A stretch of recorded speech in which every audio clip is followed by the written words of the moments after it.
Oke, pada pertemuan kedua ini kita akan belajar mengenai faktor konsentrasi stres ya, ataupun faktor konsentrasi tegangan. Jadi nanti di sini kita akan belajar tentang definisi ya, kemudian stres konsentrasi chart ataupun grafik dari konsentrasi tegangan, kemudian analogi aliran tegangan. Ya, seperti apa nanti aliran tegangan jika diberikan beban. Baik, pertama sekali kita akan definisi apa sih konsentrasi stres, yaitu daerah di mana tegangan ataupun stres meningkat. Jadi suatu daerah area ya tegangan tersebut meningkat.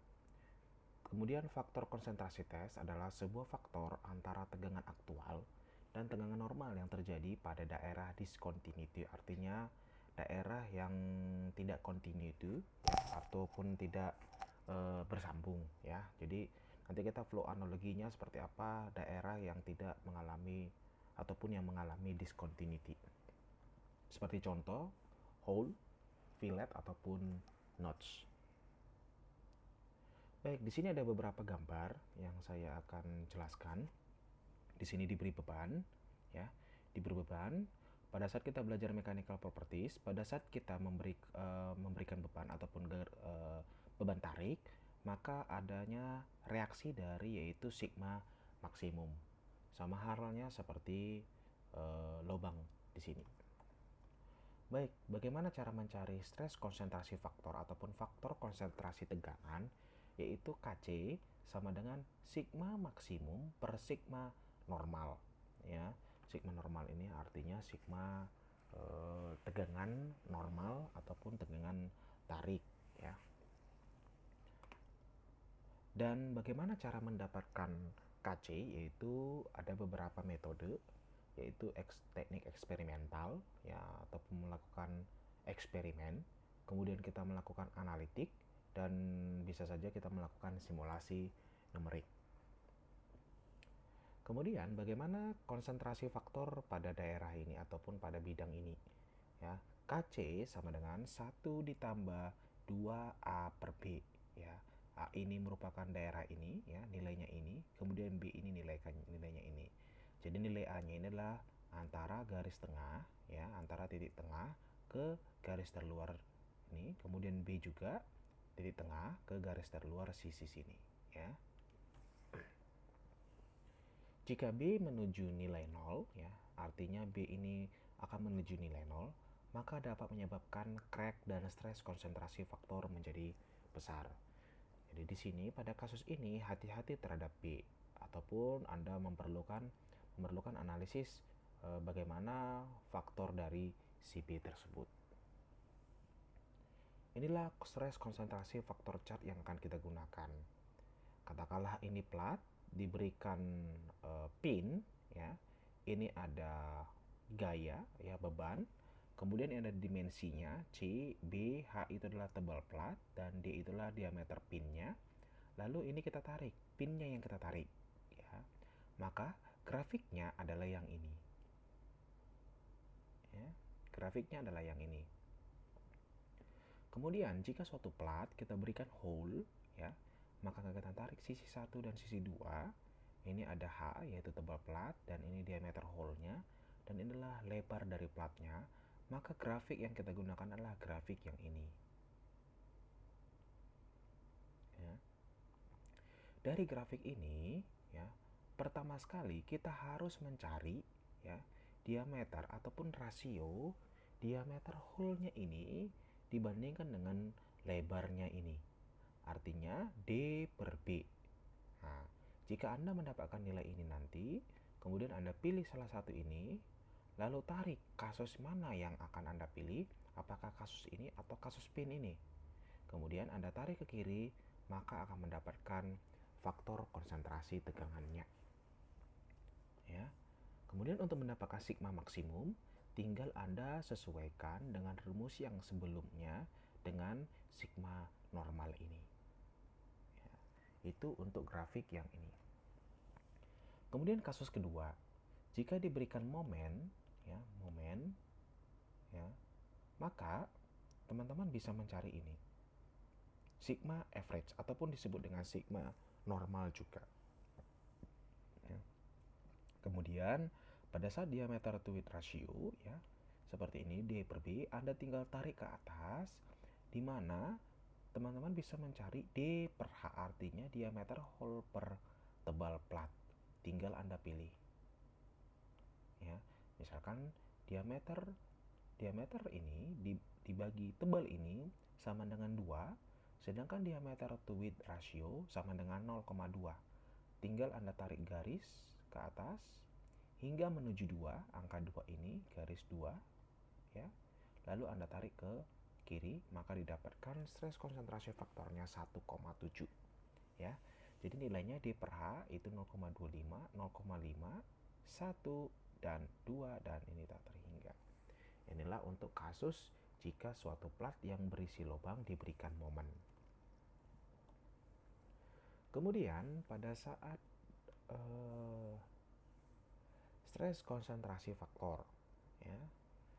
Kemudian pada saat ini ya model seperti ini ya diberikan ini ada R, maka ini mempunyai sigma average ya ataupun sigma normal. Kemudian tinggal ini radius to height-nya ya. Artinya radius ini ya per H kecil ini. Ya. Sedangkan garis ini untuk H besar dibagi dengan H kecil. Contohnya ini adalah 2, ini adalah 1,5, ini adalah 1,15 dan ini 1,05, ini 1,01. Caranya untuk mencari konsentrasi faktor bisa dengan menggunakan cara yang sebelumnya ya. Jika H per H kecil 1,01 dan R per H 0,2, maka teman-teman bisa tarik ini sampai menuju garis 1,01, langsung tarik ke kiri, nilainya adalah sekitar 1,1 ke atas. Itu untuk mencari kasus ini. Kemudian pada saat diberikan momen bending ya, momen bending, maka sigma average ini MC per I 6M per BH kuadrat ya. Inilah sigma normalnya. Kemudian tinggal radius to height ya, tinggal cari sama kasusnya seperti ini modelnya. Model untuk mencari stress concentration factor itu hampir mirip dengan sebelum-sebelumnya. Contoh, diketahui flat plat ataupun brittle material itu B-nya 20 mm, H-nya 100 mm, H-nya H kecil 50 mm dan R-nya 10 mm. Ditanya stres konsentrasi faktor dan tegangan maksimum jika axial load 10.000 Newton, artinya ini tarik, dan momen bending itu 100 Nm. Ya.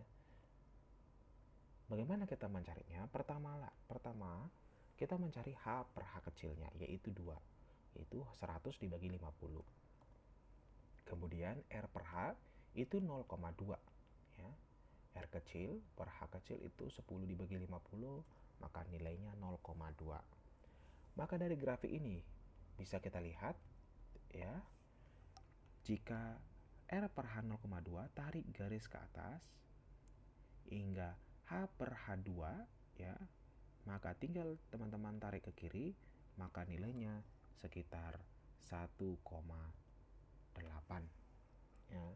Maka berdasarkan rumusnya ya, Kc adalah sigma maksimum per sigma normal ataupun sigma average. Maka kita konversi lagi, kita ganti sigma max sama dengan 1,8 dikali sigma average sama dengan 18 megapascal. Inilah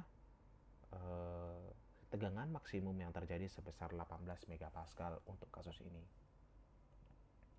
Kemudian untuk kasus bending ya, kita cari R per H kecil itu 0,2 dan kita cari 2 ya, 2, lalu kita tarik kiri ya, maka nilainya sekitar 1,5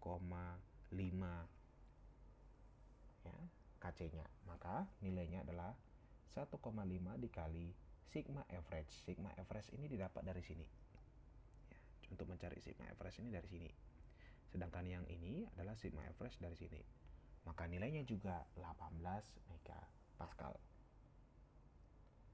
Baik, bagaimana dengan kasus yang ketiga? Ya, ini diberikan setengah hole ataupun notch ya. Ini notch ya. Ini ada P, P untuk mencari sigma average P sama dengan P per PH. Ya. Sama seperti sebelumnya untuk mencari faktor konsentrasi stresnya. Kemudian jika diberikan bending ya, maka sama halnya dengan sebelum-sebelumnya untuk mencari stres konsentrasi faktornya. Begitu juga dengan poros bertingkat ya. Ini axial load ya. Kemudian adalah pada saat diberikan momen bending, dan ini pada saat dilakukan torsi ya. Kemudian ini ada poros juga ya. Pada saat diberikan axial load, sama halnya untuk mencari stres konsentrasi faktor, mencari seperti sebelumnya. Kemudian ini diberikan momen bending, lalu ini diberikan torsi ya. Baik, jika diberikan axial load, momen ya, momen bending ataupun torsi ya, maka teman-teman bisa juga mencari di dalam grafik ini. Jadi di sini adalah pertama mencari axial load-nya ya, baru mencari torsinya ya, jika kasus seperti ini. Oke. Baik, kita lanjutkan. Ini ada, kita lanjutkan di sini. Ini adalah untuk ketiga-tiganya ya. Ada axial load, ada bending, ada torsi. Jadi teman-teman bisa menggunakan ini jika suatu poros tersebut diberikan beban. Ini ada hole ya, ada lubang ya, ada lubang jika diberikan 3 beban tersebut. Baik, ini adalah flow analoginya ya. Jadi jika modelnya seperti ini, maka ini adalah aliran stresnya ya. Dan model seperti ini juga sama, hampir mirip. Dan ini juga hampir mirip ya, model flow stresnya. Ini adalah flow-nya juga. Jadi inilah konsep dari flow analogi ataupun flow tegangan jika suatu material tersebut ditarik dalam sumbu aksial ya. Oke, itu saja. Terima kasih. Selamat berjumpa di pertemuan berikutnya.